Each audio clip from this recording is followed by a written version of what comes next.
रणबीर सिंह, आप सबका एक बार फिर से अहम मुद्दे में वेलकम करता हूं, स्वागत करता हूं।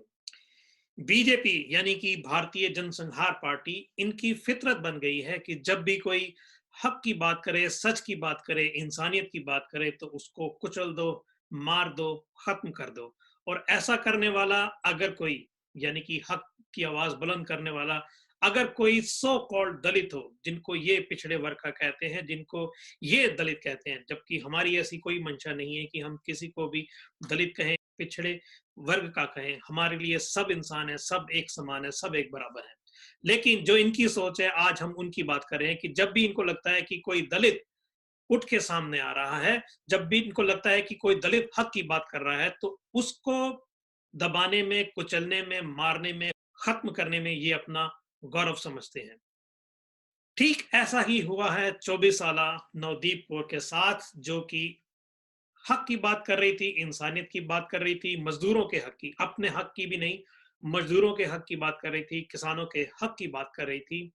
उसके साथ इतना जुल्म और तशद्दुद किया गया, उसको जबरदस्ती पुलिस उठा के लेके गई, उसको कस्टडी में डाल के उसके साथ मारपीट की गई, उसके साथ उसको सेक्सुअली असॉल्ट किया गया। हालत इतनी खराब हो चुकी है कि शायद अब उसके बचने की भी उम्मीद कम हो। लेकिन अभी भी इन दरिंदों ने उसे कस्टडी में ही बंद करके रखा हुआ है। कसूर उसका सिर्फ इतना था कि उसने हक और सच की आवाज बुलंद की थी। मेरा नाम नवदीप कौर है और मैं मजदूर विकास संगठन से हूँ और मैं पंजाब से हूँ। हम लोग ऐसे ही दिखा रहे हैं, मीडिया हो चाहे यहाँ के लोग हो, यही बोल के किसानों का मुंह है। तो आप लोग देखिए, किसान और मजदूर आपस में जुड़े हुए हैं। प्रोडक्शन प्रोडक्शन देखिए, उत्पादन से बोलते हैं। हम लोग देख रहे हैं कि जो किसान है वो खेतों में उत्पादन कर रहा है और जो मजदूर है वो कंपनियों में, फैक्ट्रियों में काम कर रहा है। तो हम लोग एक दूसरे से जुड़े हुए हैं और दोनों ही तबके लगातार पीछे जा रहे हैं और सरकार है जो लगातार मजदूर और किसान को बेच के, उनके हकों को बेच के अपने पेट भर रही है। पहले हम लोगों ने देखा बैंक बिक गई है, हमारे कॉलेज बिक गए हैं, हमारे स्कूल बिक गए हैं, अभी सड़कें, रेलवे, पता नहीं क्या क्या बेच दिया है उन्होंने। अभी सिर्फ किसान के खेत बाकी थे और वो भी बेच दिए हैं। जिन फैक्ट्रियों में मजदूर काम करते हैं वो भी बिक गए हैं और उनको पूरा वेतन नहीं मिलता है। हम लोग ये बोलना चाह रहे हैं कि आज हमारा पूरा देश बिक गया है। सिर्फ किसानों की लड़ाई नहीं है, ये मजदूरों की लड़ाई भी है, ये स्टूडेंट्स की लड़ाई भी है। तो हम लोग जब तक एक साथ नहीं आएंगे तो ना तो किसान कामयाब है, ना हम लोग कामयाब है। तो लगातार से हम लोग देख रहे हैं कि पहले एनआरसी आई है, फिर महिलाओं को लेकर हम लोगों ने देखा है, फिर लॉकडाउन में मजदूरों का हाल देखा है, अब हम किसानों का हाल देख रहे हैं। लेकिन पहले हम लोग एकजुट नहीं थे, अभी किसान आए तो साथ में मजदूरों को आना पड़ेगा, वरना यहाँ पे हमारी मांग पूरी नहीं होगी। तो हमारी भी कुछ मांगे जो किसानों के साथ ही है, किसान और मजदूरों की मांगे एक साथ है। जो हमारा मांग पत्र है सरकार को हम लोग लेने के लिए यहाँ पे बैठे हैं, जिसमें हम लोगों ने दर्शाया है कि जो प्राइवेट कर रहे हैं कंपनियों को और खेतों को, तो उसको वापस लिया। जो 3 बिल जो मजदूरों के खिलाफ पास हुए हैं और 3 बिल जो किसानों के खिलाफ पास हुए हैं, उनको रद्द किया जाए।